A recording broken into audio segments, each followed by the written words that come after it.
Time for my favorite show.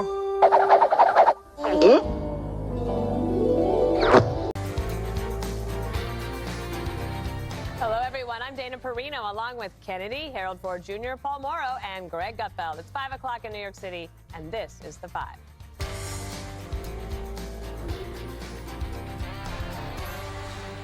Moderate Democrats are sweating through a hot socialist summer.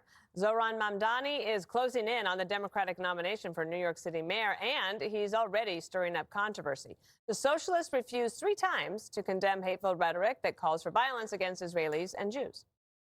Do you condemn that phrase, globalize the Intifada?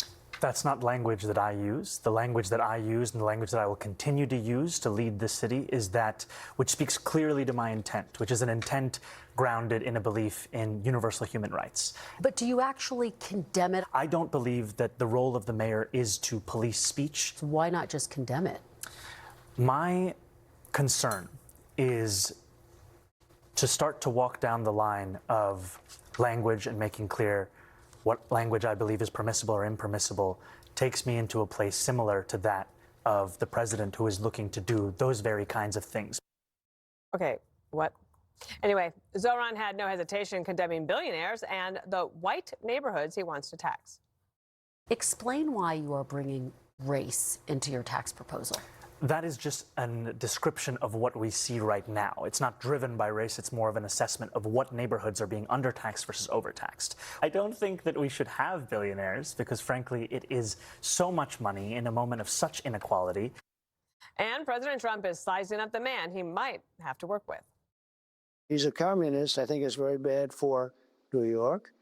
I don't know that he's going to get in. If he does get in, I'm going to be president, and he's going to have to do the right thing, or they're not getting any money. Whoever's mayor of New York is going to have to behave themselves, or the federal government is coming down very tough on them financially. He said if Benjamin Netanyahu comes to New York, he's going to have him arrested. Oh, he's a radical left lunatic.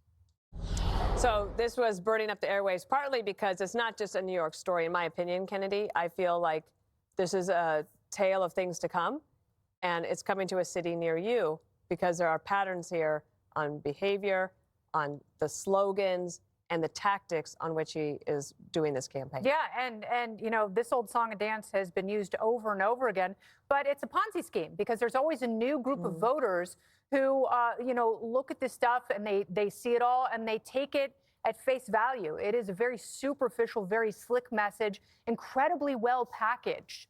But if you look beneath the surface and you look where socialism and democratic socialism has harmed communities throughout the country, you don't have to look very far. You know, you can go to Chicago and let's go Brandon Johnson, the mayor there, has done a great disservice to the city. And there are writers there, reporters and citizens who are warning New Yorkers, don't fall for it. It is a scam. He doesn't have your back. He is not going to improve these neighborhoods. He's going to turn Madison Avenue into the market of sweethearts like they have in Roosevelt Avenue in his home district of Queens. So it's incredibly dangerous, but he's done a great job targeting voters who haven't heard it before. And my advice to them is talk to the exiles from places like Eastern Europe and Cuba, where socialism kills. Or, you know, talk to some of the free market reformers in Sweden who saw their GDP swirling down the toilet when they tried to be a socialist country, the kind of country that Bernie Sanders admires. But that system of governance and economics doesn't exist in Sweden anymore.